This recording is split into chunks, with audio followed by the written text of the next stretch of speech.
ইরানের পারমাণবিক কার্যক্রম রুখতে সবকিছু করবে ইসরায়েল, বলেছেন নেতানিয়াহু।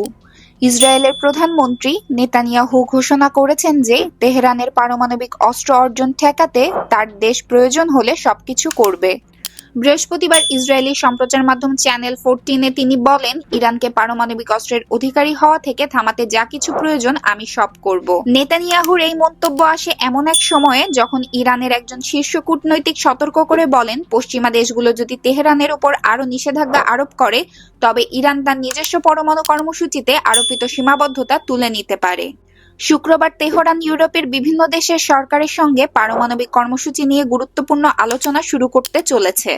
এর মধ্যেই মধ্যপ্রাচ্যের দুই চিরপ্রতিদ্বন্দ্বী দেশ ইসরায়েল ও ইরান পরমাণু ইস্যুতে কথার লড়াইয়ে জড়িয়েছে। কোনো প্রতিদ্বন্দ্বী দেশ যেন এ ক্ষমতা অর্জন করতে না পারে সেটি প্রতিহত করা ইসরায়েলের প্রতিরক্ষা নীতির শীর্ষ অগ্রাধিকার।